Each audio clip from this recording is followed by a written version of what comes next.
चर्चा है। वैसे तो जब चर्चा प्रारंभ होती तभी सुनाना था, पर अभी मन में भाव आ रहा है कि जब महाप्रभु जी छोटे थे, हितरवंश महाप्रभु, तो उनका नियम था कि वो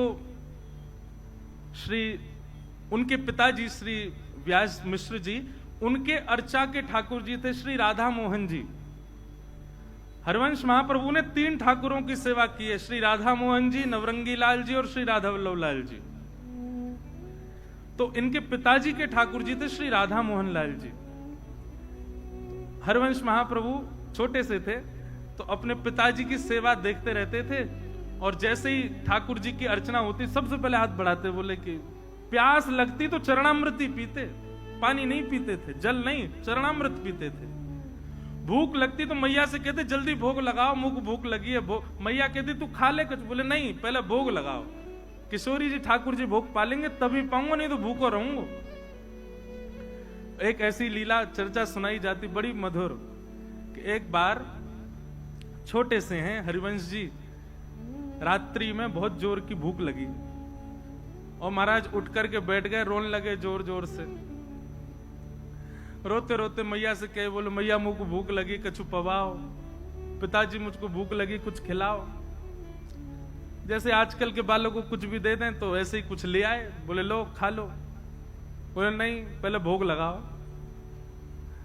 माता जी पिताजी बोले रात के 1:30 बज रहे हैं, 2 बज रहे हैं। अब उस समय घड़ी तो नहीं होगी, पर हाँ ये कही होगी अर्धरात्रि हो रही लाला, ठाकुर जी शयन कर रहे हैं, उनको उठा के भोग कैसे लगाए। बोले नहीं नहीं नहीं मुझे तो भूख लगी है। अब बोले इसको भूख लगी है और ठाकुर जी को उठा नहीं सकते, खाएगा भोग ही। दूध ला करके रख दिया, बोले ले इसको पी ले। वहां पर बोझे नहीं पहले ठाकुर जी का भोग लगाओ। ठाकुर जी का यदि भोग नहीं लगा होगा तो ग्रहण नहीं करेंगे। रोते रोते रोते रोते खूब समय बीत गयो।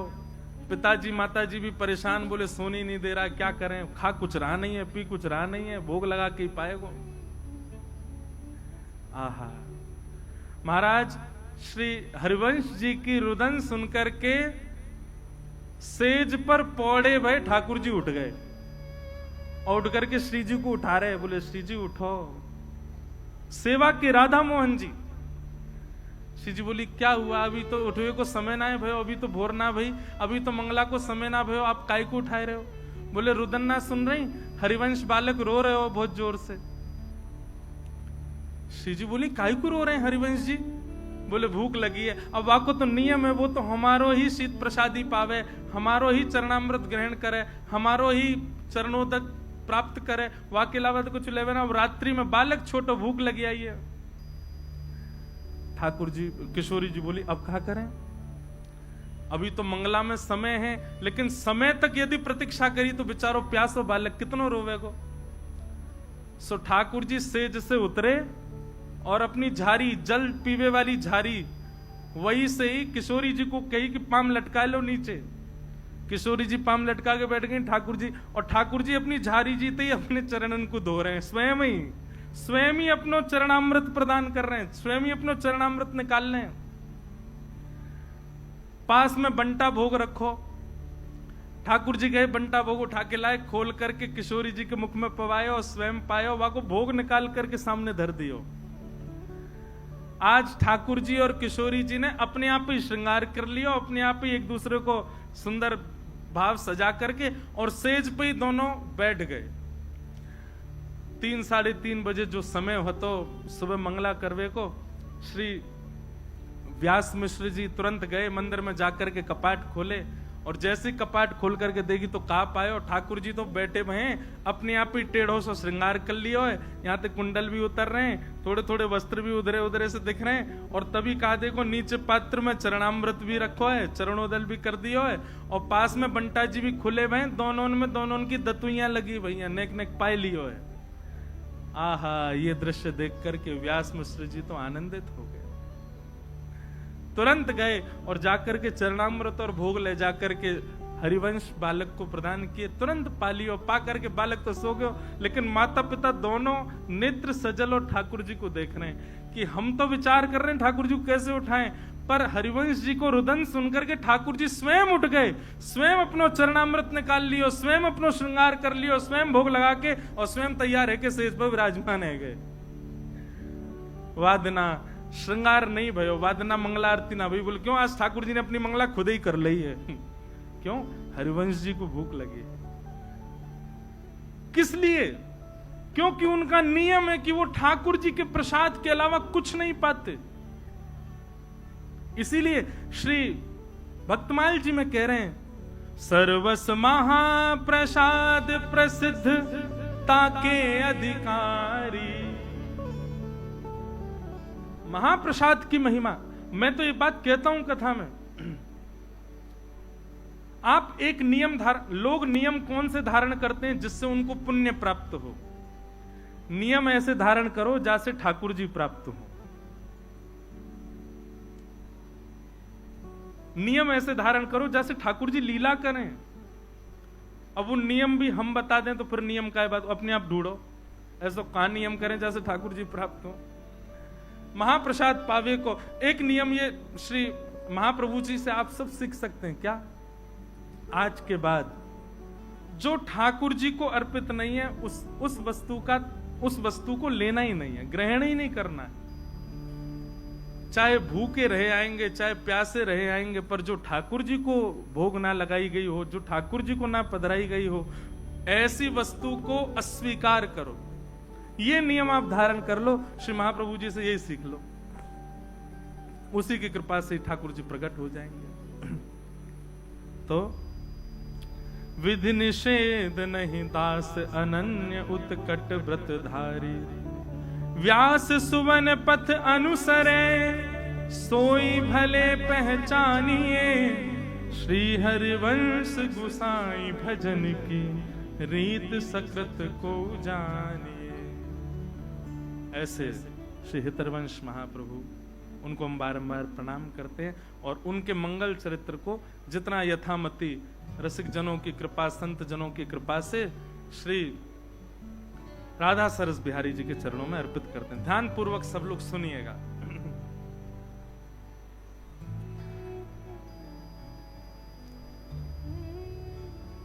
हरिद्वार की ओर जब आप दिल्ली से जाएंगे तो बीच में रुड़की पड़ता है। उससे पूर्व में ही अगर आप एक देहरादून का मार्ग अपनाएंगे तो उसी मार्ग में बीच में एक स्थान पड़ेगा जिसका नाम है देवबंद। क्या नाम है? देवबंद। अब इसका पूर्व नाम तो देवबन ही रहा होगा। बाद में कालांतर में लोगों ने, क्योंकि जहां ऐसे रसिक जन विराजमान रहे वहां देवबंद नहीं रह सकते, वो देवबन ही रहा होगा। तो देवबंद में व्यास मिश्र नाम के एक ब्राह्मण रहते थे और उनकी पत्नी का नाम श्रीमती तारा। व्यास मिश्र जी जो थे ये बहुत अच्छे ज्योतिषाचार्य थे और ज्योतिष का ऐसा प्रभाव इन्होंने सब पर डाल रखा था कि महाराज खूब भीड़ लगी रहती थी लोगों की पुछवाने के लिए। एक बार एक बादशाह के यहां गए और बादशाह के यहां जाकर के उसको कुछ इन्होंने भविष्य कथन किया और उसको आशीर्वाद के रूप में 4 श्रीफल प्रदान किए। बादशाह ने जब अपना भविष्य कथन सुना तो बड़ा प्रसन्न हुआ। प्रसाद रूप में 4 श्रीफल मिले तो उसने पूछा ये 4 श्रीफल? तो उन्होंने कहा ये धर्म अर्थ काम मोक्ष। एक श्रीफल आपके धर्म में गति को बढ़ाएगा, दूसरा श्रीफल आपकी कामनाओं की पूर्ति करेगा, तीसरा श्रीफल आपके अर्थ को बढ़ाएगा और अंतिम श्रीफल आपको मोक्ष प्रदान करेगा। उनके प्रस्तुतिकरण से, उनके भाव से बादशाह इतना प्रसन्न हो गया, उसने श्री व्यास मिश्र जी से कहा आप मेरे संगी रहा करो, मेरी योजनाएं बताते रहा करो, मेरे आगे के कुछ ना कुछ भावों को आप संग रह करके मुझे सुदृढ़ करते रहा करो। व्यास मिश्र जी बादशाह के साथ रहते, सुबह जाते शाम तक वहीं रहते, उन्हीं के बताए निर्णयों को बादशाह लेता था।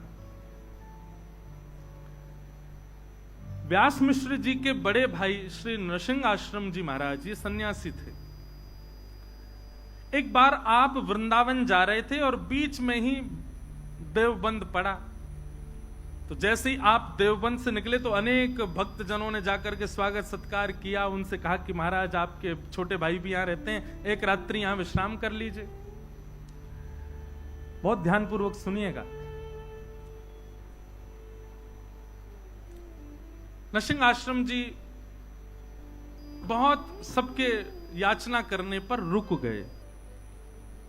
सब प्रणाम करने आए तो व्यास मिश्र जी अपनी पत्नी तारा के साथ में, बड़े भैया हैं, प्रणाम करने आए, प्रणाम किया, दोनों को आशीर्वाद दिया। जैसे ही प्रणाम करके उठे तो नरसिंह आश्रम जी ने व्यास मिश्र जी के ललाट को देखा और देख करके बोले,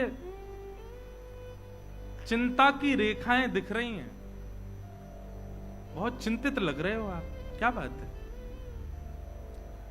अत्यंत संकोच के साथ सकुचाए भाव से निवेदन किया, सब कुछ है भैया, सब कुछ है आपकी कृपा से, गुरुदेव की कृपा से, भगवत कृपा से सब कुछ है, पर हरिभक्त परायण एक संतान नहीं है।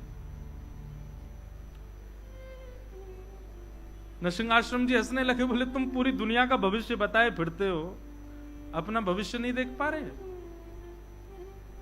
और रही बात, भाई संतान नहीं है तो इसको भगवत प्रसाद मानो, दोनों ही भजन करो, मत पड़ो उस भाव के पीछे। मैं कथा में एक बात कहा करता हूं, प्रकृति आपको जो सहज रूप से दे दे उसको स्वीकार करो।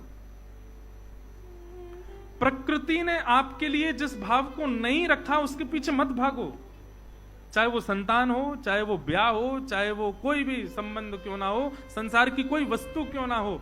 आप प्रकृति के पीछे दौड़ करके, भाग करके, दुनिया भर के क्रियाकलाप करके, दुनिया भर के जो है तंत्र मंत्र करके और योजनाएं बना करके अगर किसी वस्तु को पालोगे, प्रसन्न नहीं रह पाओगे। इसलिए प्रकृति जो दे उसको स्वीकार करो। पर यहां पर महाराज जी एक प्रश्न उठता है, ऐसे तो नंद यशोदा के भी लाला नहीं थे, उन्होंने भी तीर्थों में जा जा करके खूब प्रार्थना करी। हमारे नाना जी एक बात कहते थे, अच्छा एक बात बताएं, ये कथा हमारे नाना जी करने वाले थे। लोकेश भैया बता रहे, बोले मैंने नाना जी से कहा था कि आप कथा सुनाओ, तो नाना जी बोले करेंगे करेंगे करेंगे। नाना जी तो भगवत धाम प्रस्थान कर गए, पर वो हमको इसीलिए तैयार करके गए कि हम भक्तमाल सुना दें यहाँ पे, उन्हीं की कृपा प्रसादी। हमारे नाना जी के जिनने दर्शन किए होंगे ना, ये समझ लो कि उनको मतलब उनके बड़ भाग्य ही होंगे कि हमारे नाना जी के दर्शन हुए। ऐसे अद्भुत महापुरुष। वो एक बात बताया करते थे, बोले लाला पुत्र की याचना तो करी है नंद यशोदा ने, पर पुत्र के याचना में पुत्र कैसा चाहिए, वो भावना क्या है? विष्णु आराधनार्थाय। हमको पुत्र इसलिए नहीं चाहिए कि लोग बाग पुत्र की याचना इसलिए करते हैं कि अंतिम समय में वही संस्कार करेगा, यदि पुत्र के हाथों संस्कार ना हो तो ऐसा कहते हैं पुम नामक नरक में जाना पड़ता है।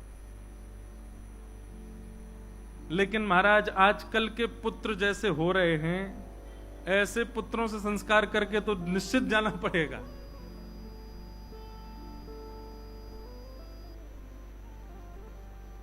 पुजमलू पीठ वाले महाराज जी एक चरित्र सुनाते हैं एक भक्त का।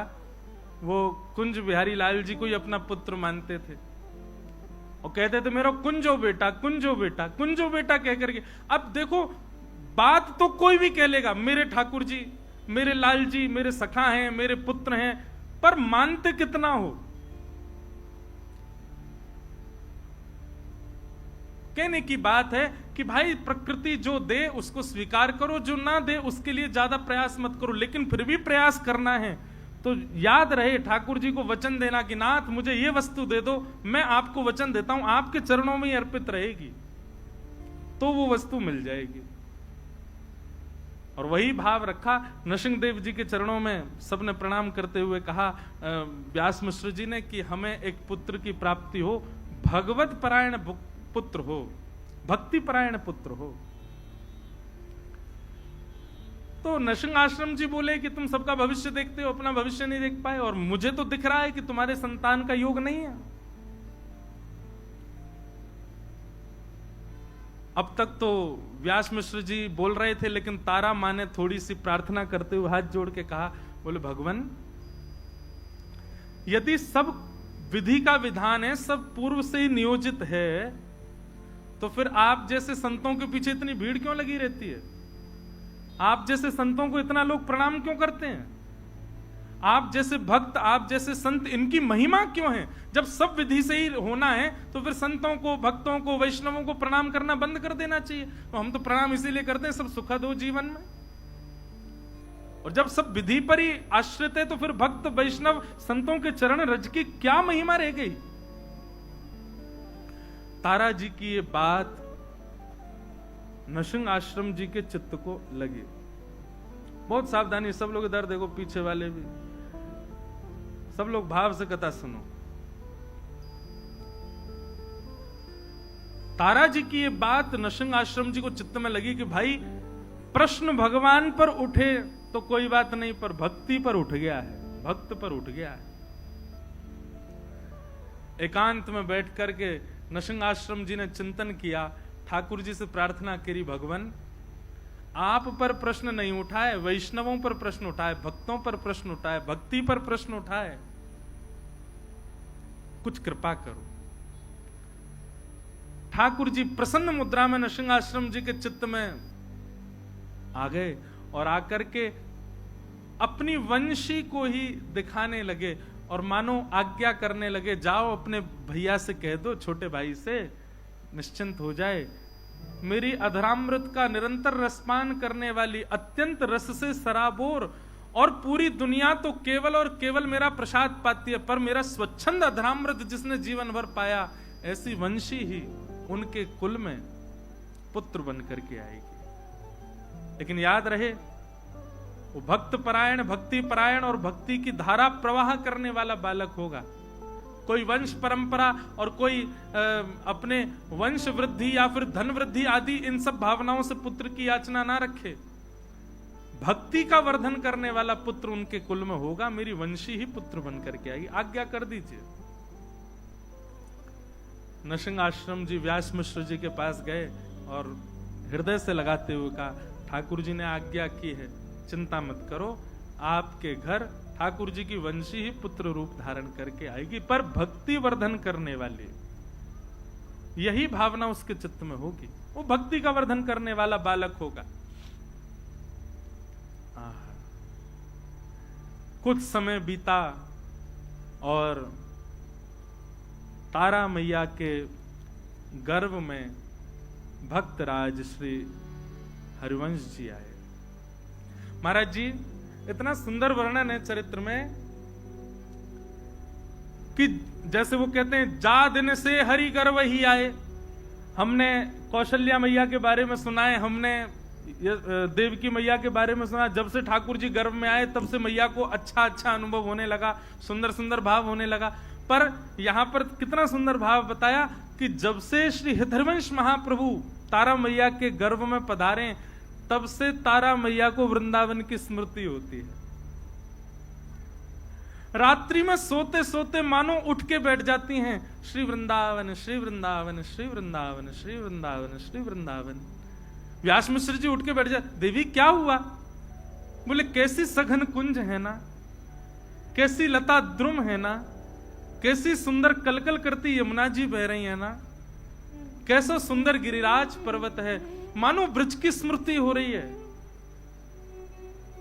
और फिर नेत्र खुल जाते हैं तो नेत्रों से अश्रुपात होने लग जाता है, रुदन, विरह भाव। व्यास मिश्र जी कह रहे हैं, क्या हुआ देवी? बोले, मुझे नहीं पता क्या हो रहा है, पर पता नहीं क्यों जब भी सोती हूं तो स्वप्न में कुंज दिखाई देते हैं और लता पत्र दिखाई देते हैं, यमुना जी दिखाई देती हैं, वृंदावन वृंदावन वृंदावन वृंदावन की स्मृति होती है।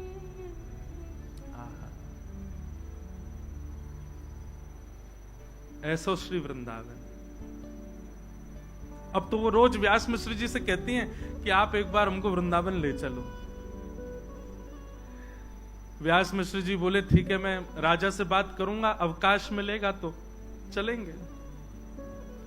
राजा से जाकर के व्यास मिश्र जी ने कहा कि हमको वृंदावन जाना है, आप अवकाश दे दो। तो राजा ने कहा, अरे आप क्यों जाएंगे, हमारा आगरा जाने का कोई योजना बन रही है, तो हम जाएंगे, पूरी व्यवस्था के साथ जाएंगे, तो हमारे संग ही चल देना।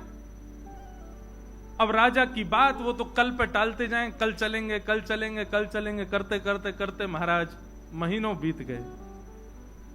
और श्री राधा वल्लभ लाल की जय। राजा तो रोज कहें कि भैया आप चलेंगे, पर समय बीतता गया। रोज तारा मैया कहती हैं कि हमको वृंदावन ले चलो, मुझे बहुत विरह होता है, बहुत स्मृति होती है वृंदावन की, बहुत याद आती है, एक बार दर्शन करा लाओ वृंदावन का।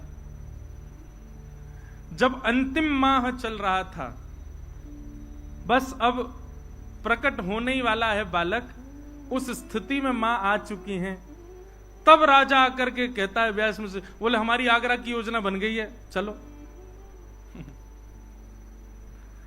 वृंदावन भी अपनी योजनाएं बना करके सबको बुलाता है, अपने आप कोई नहीं जा सकते। पहले चली जाती अगर तारा मैया, तो फिर महाप्रभु जी का जन्म ब्रज में कैसे होता। 9वां महीना प्रारंभ हुआ और तभी राजा बादशाह ने कहा कि हमारी आगरा जाने की योजना बनी, व्यास मिश्र जी आप तैयारी करो, चलेंगे वृंदावन, आपको छोड़ देंगे, आप दर्शन कर लेना। व्यास मिश्र जी बोले अब तो असंभव है, अब तो बालक आने वाला है। बोले आप चिंता मत करो, रानियों जैसी व्यवस्था करेंगे, पालकी में लेकर के, बिल्कुल कोई दिक्कत नहीं होगी, सखी सहचरियां और सब बढ़िया व्यवस्था करके ले चले, पलकों पे लेके चलेंगे, आपकी पत्नी को लेके चलो। व्यास मिश्र जी का मन तो थोड़ा कम था, जैसे ही घर जाके तारा जी से कहा कि बादशाह ने आज कहा है आगरा जाने के लिए, वो तो पीछे ही हाथ पकड़े, बोले नहीं फिर तो चलेंगे। बोले तुम्हारी स्थिति, बोले मैं संभाल लूंगी, पर ले मुझे वृंदावन ले चलो। और बादशाह के उस टोली के साथ में व्यास मिश्र जी और तारा मैया आगरा के मार्ग की ओर प्रस्थान करने लगे। तभी बीच में पड़ा श्री वृंदावन। वृंदावन में प्रवेश किया।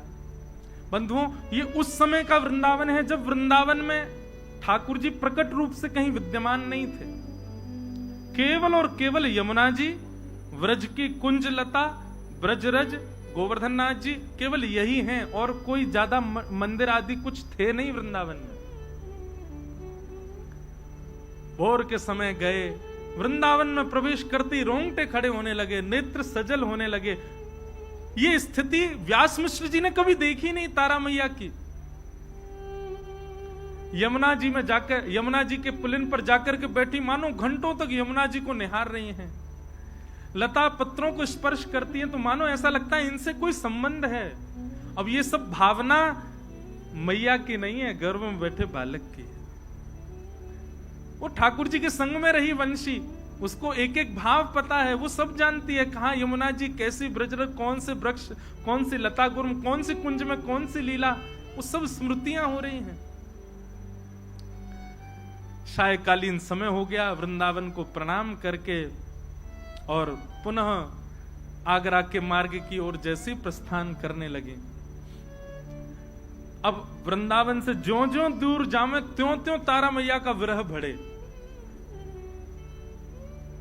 व्यास मिश्र जी कहें आप ऐसे इतना रुदन मत करो, इससे प्रभाव पड़ेगा बालक पर। बोले नहीं, मुझे बहुत, मेरा मन हो रहा है मैं वहीं रहूं। बोले वहां कहां रहेंगे, वो पूरा वन है, वहां वंचर जीव रहते हैं, हिंसक जीव रहते हैं, कहां रहेंगे हम दोनों। पर उनका रुदन इतना विकल करने वाला था कि उस रुदन को व्यास जी सुन नहीं पा रहे थे। और तभी रुदन करते कि बस वृंदावन ब्रज की सीमा में ही थे, अभी बस निकलने ही वाले थे ब्रज की सीमा से, तभी प्रसव पीड़ा होने लगे। और ऐसी प्रसव पीड़ा हुई कि तुरंत बादशाह को जाकर के व्यास मिश्र जी ने कहा कि महाराज आप आगरा को प्रस्थान करो, हमारी गृहिणी को प्रसव पीड़ा हो रही है, इससे आगे ले जाना उचित नहीं होगा। यहाँ ये गांव जैसा दिखाई दे रहा है, यहाँ कुछ लोग दिख रहे हैं, हम यहीं रुक जाते हैं, क्या पता आगे बन आया और वहां कुछ दिक्कत हुई तो क्या करेंगे। बादशाह ने कहा ठीक है, आप कुछ सेवक भी ले लो और आप यहीं रुक जाओ। और वृंदावन के समीप बाद गांव, बाद ग्राम। वहां ताराजी और व्यास मिश्र जी कुछ सेवकों के साथ रुक गए। गांव के लोगों ने देखा महाराज ब्राह्मण देवता आए, सबने खूब सेवा करी, सब व्यवस्था करी। और वैशाख का महीना, शुक्ल एकादशी का दिन, वैशाख शुक्ल एकादशी, और जैसे ही भोर का समय हुआ है, भोर के सूर्य उदित होने वाले हैं।